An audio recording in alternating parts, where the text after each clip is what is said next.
l'honorable rapporteur adjoint, vous venez d'avoir une réunion avec monsieur le gouverneur du Congo central.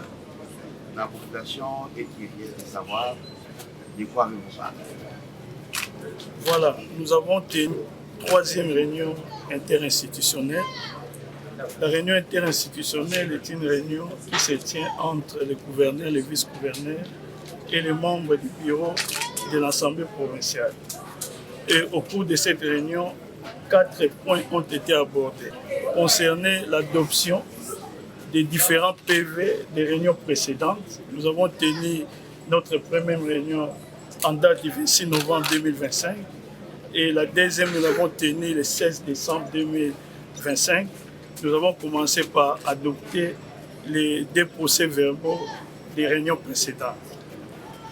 En deuxième point, nous avons abordé les points relatifs aux recommandations de l'Inspection générale des finances. Vous savez que l'Inspection générale des finances a contrôlé la province du Congo central et à l'issue de ces contrôles, il y a eu des recommandations qui ont été faites au gouvernement provincial et à l'Assemblée provinciale. Donc il était question aujourd'hui pour les gouverneurs des provinces de mettre à la disposition du bureau de l'Assemblée les recommandations de l'IGEP et voir ensemble quelles sont les réponses à apporter à ces différentes recommandations. Mais ce qui est à signaler à ce stade, c'est la recommandation qui concerne la rétrocession des recettes pétrolières. Le gouvernement central a pris un arrêté interministériel pour attribuer 96% de ces recettes au pouvoir central et 4% à la province du Congo central. Et dans cet arrêté interministériel, on dit que la province du Congo central doit rétrocéder 40% au secteur de, je crois, Boumabou. Je crois Boumabou est notre secteur dont j'ai oublié la dénomination. Et qu'à ce jour, ces 2 secteurs ont déjà reçu $1 million. Et vous savez bien que ce sont des entités territoriales décentralisées qui sont sous contrôle de l'Assemblée. Le gouverneur de province demande à l'Assemblée de diligenter une mission d'enquête pour voir dans la mesure du possible comment ces fonds ont été utilisés dans ces 2 secteurs du territoire des Moines. Mais ce que la réunion interinstitutionnelle a relevé, c'est que nous, les recettes du pétrole comme des recettes à caractère national. Et si ce sont des recettes à caractère national, la répartition est constitutionnelle. La province doit avoir 40% et le pouvoir central 60%. Raison pour laquelle on a décidé d'instituer une commission paritaire entre l'Assemblée provinciale et le gouvernement provincial pour examiner l'arrêté interministériel entre le ministre des Finances et le ministre du Budget et apporter des réponses à la province. Donc, la semaine prochaine, il y aura une commission paritaire. Nous allons examiner de fond en comble cet arrêté et nous apporterons nos propositions au pouvoir central. Alors, nous avons aussi dit que nous sommes une assemblée provinciale. En principe, nous donnons des recommandations au gouvernement provincial. Si le gouvernement allait à son niveau discuter avec le pouvoir central. L'IGF nous a aussi demandé d'affecter des comptables et des gestionnaires de crédit à ces 2 secteurs de Mwanda. Ça, ce sont des mesures qui sont en cours, qui vont être prises par les pouvoirs. Comme deuxième point de recommandation de l'IGF, l'IGF a demandé à la province, à l'Assemblée provinciale du Congo central, d'adopter un édit sur la répartition des recettes propres à la province.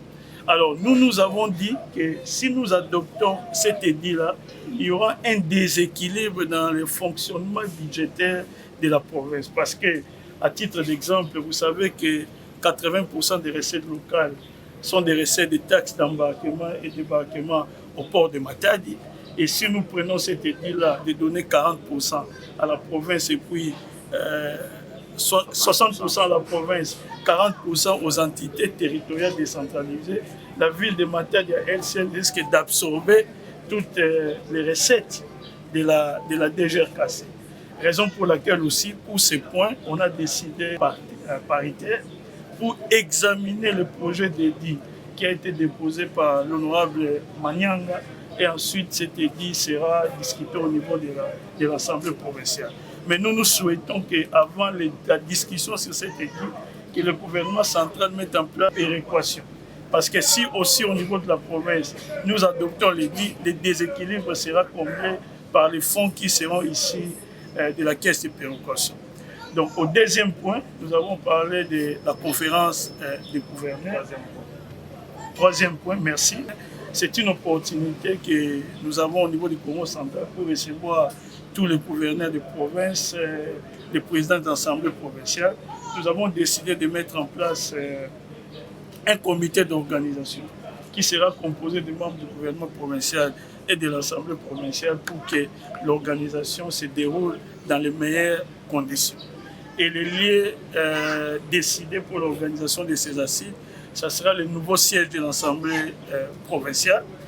Et nous, au niveau de l'Assemblée provinciale, on va travailler avec le gouvernement provincial pour que ce bâtiment soit inauguré à temps, au mois de novembre, pour permettre à ce que les assises se tiennent au niveau de la nouvelle Assemblée provinciale qui est en construction.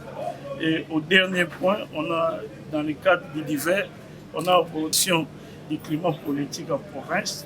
Comme nous allons recevoir les autorités au mois de décembre, il faudrait que la situation se calme un peu sur le plan politique. Et pour ce faire, il y a certaines mesures qui ont été prises ici, qui vont être communiquées aux députés provinciaux pour la situation politique pendant 7 ans. Merci beaucoup. Suivez votre magazine d'actualité Focus plus 243 pour ne rien rater sur la sécurité, la santé, la politique et que sais-je encore.